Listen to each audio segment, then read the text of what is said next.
Saya kira poin ini penting untuk Bapak Ibu anggota Dewan. C. Tunjangan guru non-ASN tetap kita amankan sebesar 11,5 triliun. Nilai ini sudah termasuk. Namun sebelumnya kepada Bapak dan Ibu yang baru bergabung di channel ini atau yang belum mendukung channel ini, mohon bantuannya Bapak Ibu sekalian untuk mendukung channel ini dengan cara subscribe dan aktifkan loncengnya untuk mendapatkan informasi-informasi terbaru dari channel Profesi Guru. Pertama, sebagaimana yang pimpinan dan anggota Komisi 10 DPR telah ketahui, Presiden telah mengeluarkan Inpres nomor 1 tahun 2025 tentang efisiensi belanja dalam pelaksanaan APBN dan APBD tahun anggaran 2025. Dua, kemudian pada 24 Januari 2025 kami menerima surat dari Kementerian Keuangan dan berisi efisiensi anggaran Kemendikbudrismen sebesar 8,03 triliun rupiah, sehingga alokasi total berubah dari 33,5 triliun menjadi 25,5 triliun rupiah. 3. Pada 31 Januari 2025 kami menerima surat dari Dirjen Perbendaharaan Kemenkyu yang meminta kementerian dan lembaga mengkoordinasikan perikatan atau kontrak dalam upaya pemenuhan efisiensi anggaran. Namun disebutkan di situ perihal terdapat perikatan kontrak, maka atas perikatan atau kontrak dimaksud dapat dilaksanakan sesuai dengan ketentuan yang berlaku dengan tetap memperhatikan instruksi tersebut. 4. Pada 11 Februari 2025, Menteri Sekretaris Negara menyampaikan dalam pertemuan di Sekretariat Negara terkait penyesuaian pada efisiensi anggaran dengan prinsip-prinsip efisiensi yang harus dipegang oleh masing-masing kementerian dan lembaga, yaitu A. HASN tidak terganggu sehingga gaji tunjangan serta gaji ke-13 tetap harus terpenuhi. B. Tidak diperkenankan terjadinya pagu minus pada gaji dan tunjangan pegawai. C. Belanja bantuan sosial tidak diperkenankan untuk efisiensi. D.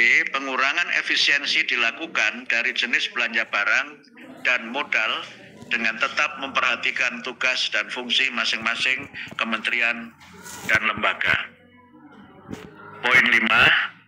Kami mendapatkan informasi tadi malam bahwa Kementerian Keuangan menambah alokasi untuk Kemendikbudrismen sebesar 763,3 miliar rupiah.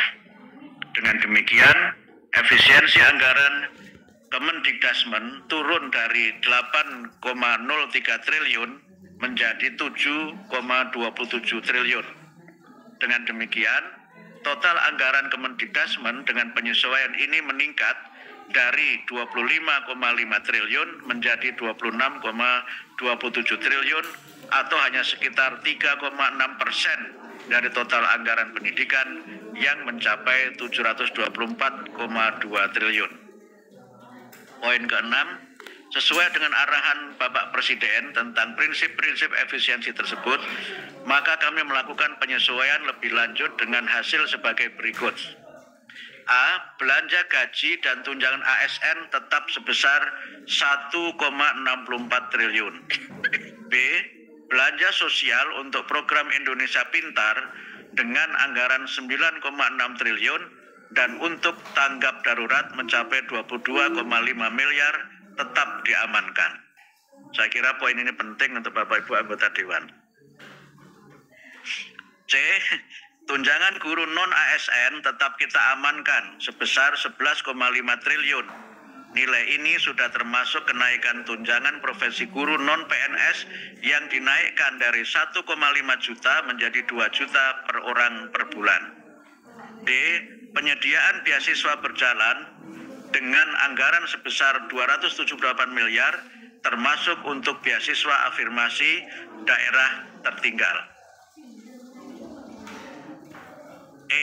Pelaksanaan pendidikan profesi guru baik untuk guru ASN maupun non-ASN yang belum memiliki sertifikasi profesi tetap mendapat perhatian sejalan dengan arahan Bapak Presiden. Meskipun pemerintah belum bisa menyediakan secara penuh untuk 806.000 orang, hampir separuhnya tetap dapat dibiayai tahun 2025. Jadi yang sudah disepakati sekitar 400 sekian ribu untuk PPG tahun 2025. F. Belanja yang sudah terikat kontrak termasuk untuk platform pendidikan dan Cardiknas dilanjutkan. Alokasi kegiatan ini sudah dikurangi sebesar 40% dan alokasi 2024. G. Ada PNBP dan BLU yang ditetapkan Kemenkyu sebesar 89,9 miliar tetap tidak dikurangi. Belanja tersebut membutuhkan 24,25 triliun. 7.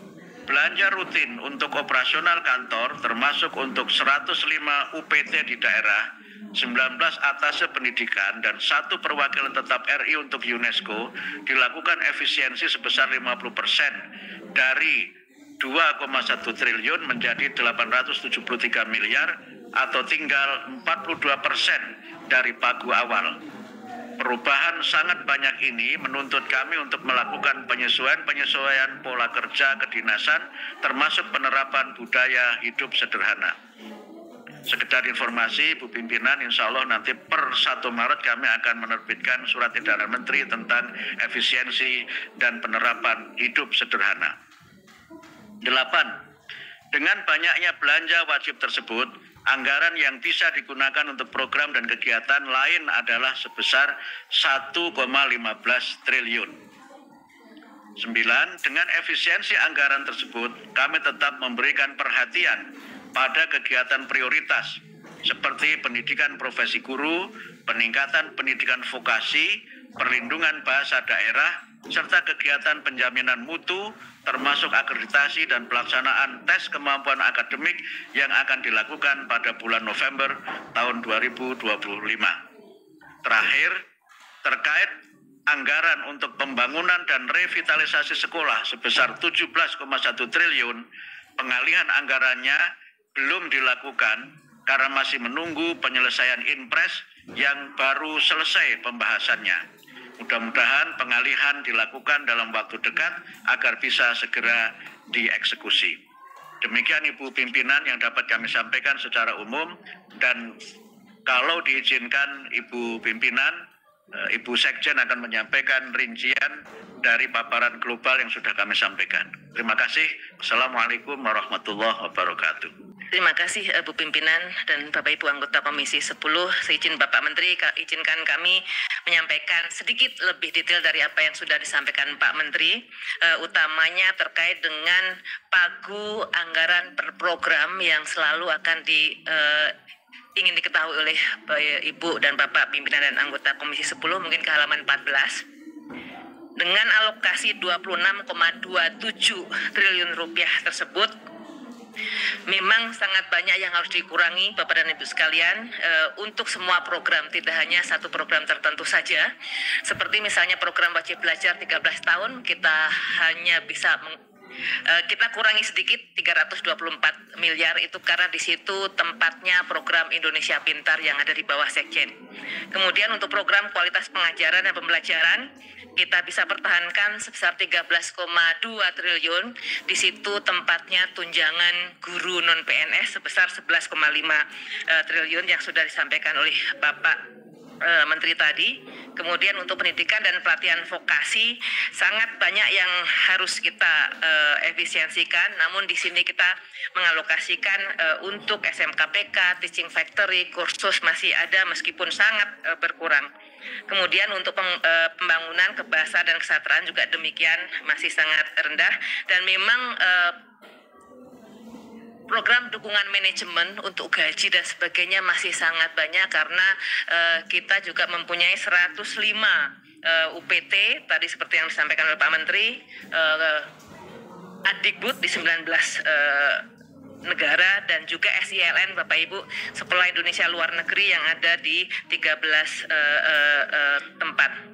Kemudian berikutnya, dari alokasi tersebut tentu banyak yang tidak bisa terbiayai juga, namun kami mengupayakan betul hal-hal yang masih prioritas untuk tetap dibiayai. Untuk pembiayaan dukungan terhadap program prioritas seperti BIMTEK, sosialisasi, peningkatan kapasitas termasuk MONEF, kami kurangi sangat banyak memang sebagaimana arahan Bapak Presiden untuk mengurangi kegiatan-kegiatan tersebut, apalagi dicantumkan juga Perjadin harus dikurangi bahkan kurang dari 50%. Jadi memang sangat berat. Kemudian operasional pemeliharaan kantor tinggal 42% saja dari apa yang teralokasikan sekarang, tapi kami tetap belanja listrik dan sebagainya kami amankan, takut nanti kalau tidak tersedia.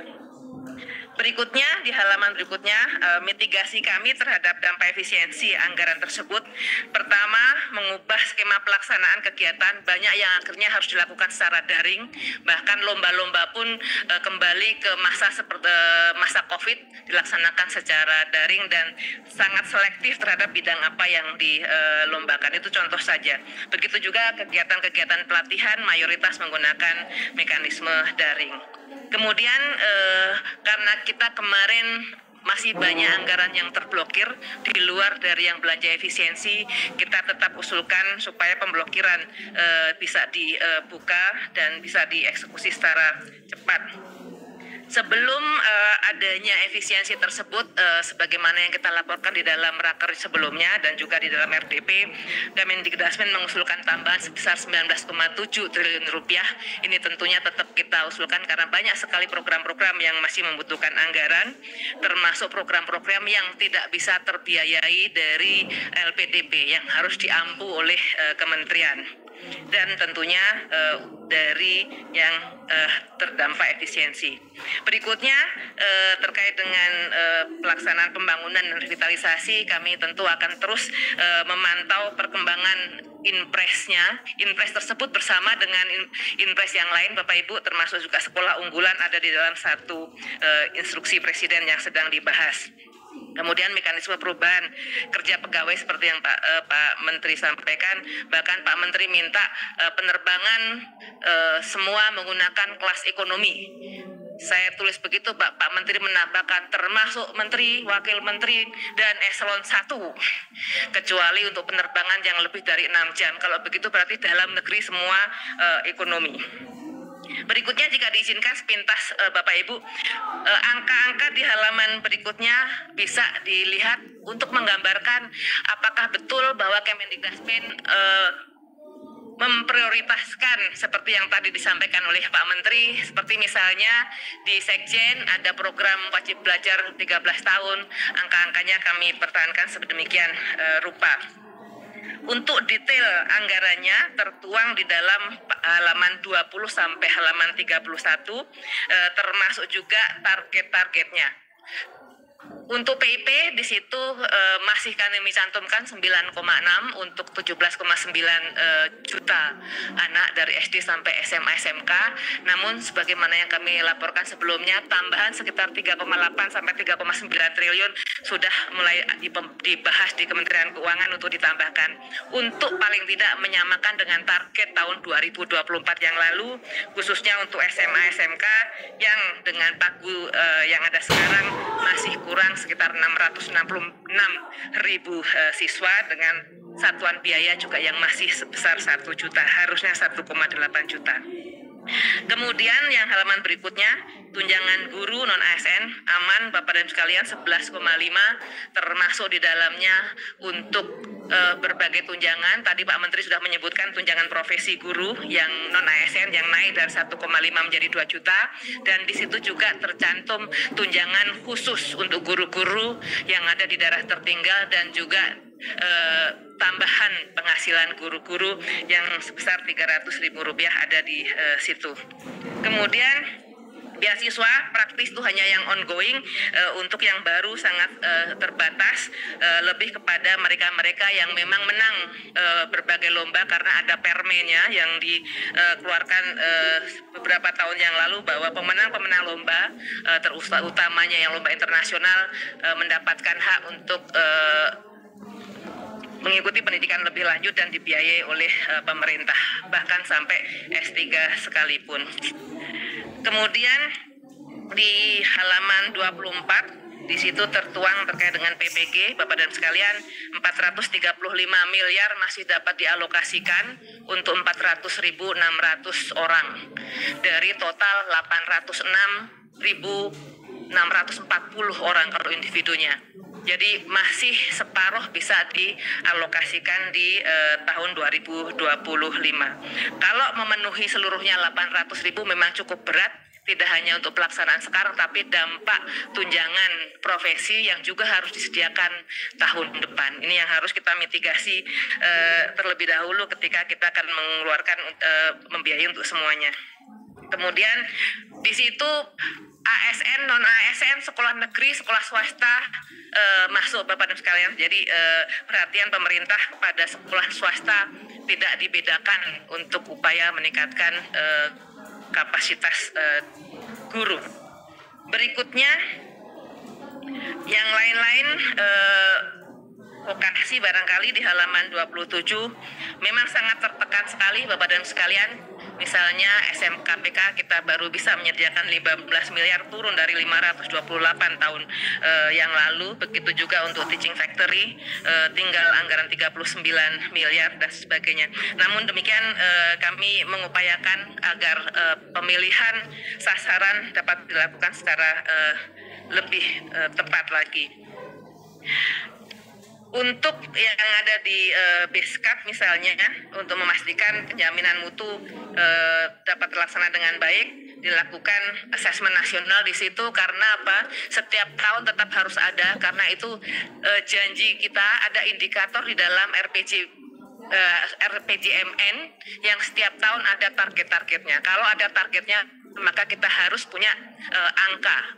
Kalau kita harus punya angka, berarti kita harus melakukan asesmen tersebut. Meskipun sampelnya tidak sebesar yang biasanya, tetapi representasi di tingkat nasional, provinsi, dan kabupaten masih perlu harus dijaga supaya standar pelayanan minimum yang juga menggunakan indikator tersebut juga dapat kita sediakan informasinya. PISA tahun 2025 yang nanti akan dilakukan bulan April dan Mei itu juga disediakan. Akreditasi sangat minim akan kita berikan hanya pada sekolah-sekolah yang belum terakreditasi. Kalau yang sudah terakreditasi selesai, maka kita masih bisa memungkinkan untuk otomatis dilanjutkan, kecuali ada catatan khusus, misalnya kinerjanya yang luar biasa jatuh, maka itu perlu dilakukan reakreditasi ulang, dan visitasi sangat minim untuk tahun depan. Ini tantangan untuk teman-teman Badan Akreditasi Nasional untuk mencari inovasi-inovasi bagaimana bisa melaksanakan akreditasi dengan baik dengan anggaran yang terbatas. Kemudian yang dari Badan Bahasa, kita masih alokasikan untuk pelestarian bahasa daerah sebagaimana diamanatkan beberapa waktu yang lalu, supaya setiap daerah tetap bisa dibantu pembinaannya oleh pemerintah pusat, meskipun kewenangan pelestarian bahasa daerah ada di pemerintah daerah. Kemudian untuk peningkatan kecakapan literasi, buku bacaan masih disediakan meskipun sangat minim, tapi sudah ada kesepakatan dengan Perpustakaan Nasional bahwa nanti untuk perpustakaan sekolah akan dibantu oleh Kementerian Pendidikan Dasar dan Menengah, untuk perpustakaan desa oleh Perpusnas, namun untuk tenaga perpustakaan yang ada di sekolah akan dibantu pelatihannya oleh Perpusnas. Demikian Pak Menteri yang dapat kami sampaikan secara singkat tentang apa saja yang mengalami perubahan karena dampak efisiensi anggaran. Terima kasih Bapak. Terima kasih Bapak Ibu.